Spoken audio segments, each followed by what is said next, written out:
اللهم صل على النبي. كل سنة وانتم طيبين ودايما صايمين وبعودة يا رمضان.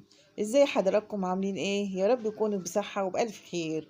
طبعا كلنا بنستعد نعمل كفتة العيد. كنا قبل رمضان بنعمل كفتة رمضان، دلوقتي في العشر الأواخر، دلوقتي خلاص هاني ما عادش الا كام يوم على العيد. يا رب يجي علينا وعليكم واحنا متهنيين.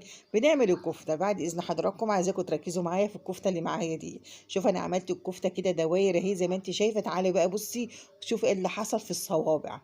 الصابع بعد ما حمره واطلعه من الطاسه وربنا الاقيه فرقع ويفك زي ما انت شايفه كده، ويشق كده زي ما انت شايفه بالمنظر ده. انا حمرته وطلعته من الطاسه، وبعد كده الاقي صوت حاجه بتضرب وبتفرقع، والاقي شكل الصابع زي ما انت كده فتح وشقق معايا. شفت الشق عامل ازاي؟ شق الليل يا جدعان.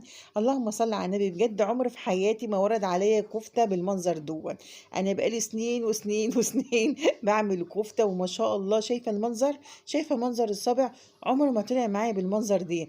الاقي الدوريه اللي هي عامله زي الكفته اللي هي زي الطعميه كده، مدوراها كده حلوه هي، ويجي عند الصابع الاقيه بعد ما احمره واطلعه من الطاسه الاقيه يعمل صوت كده فرقعه، والاقي الصابع يقوم فرق. دي كان هيشق بردك اهو اهو، بردك نفس النظام. هو نشق الليل يا جدعان. اللهم صل على النبي. انا مش عارفه ليه انا عملت كيلو رز، عليه نص كيلو من اللحمة، عليه بصلاية حجم وسط، عليه بتاع حوالي 6 فصوص من الثوم، وعملت عليه ربطتين شبت وواحدة كزبرة وواحدة بقدونس، والبهارات بتاعتنا ملح وفلفل أسمر وشوية شطة وشوية كمون وشوية كزبرة.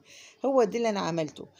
طبعا لما رحت عند الجزار ضاف لي شويه بهارات. معقوله البهارات اللي هو ضافها لي من الكيس عنده هي اللي تخليها تفك بالمنظر دون؟ انا اللي عماله طول ما انا عماله احمرها واقلب في دماغي ايه السبب عشان ما اقعش في الخطأ دي تاني. مانيش عارفه، مش عارفه اجيبها ازاي، مش عارفه يعني ايه اللي يكون اللحمه هي اللي تخليها تفك كده. واكتبوا لي بقى في التعليقات وقولوا لي ايه السبب اللي يخلي صابع الكفته يشق معايا بالمنظر ده بعد التحمير.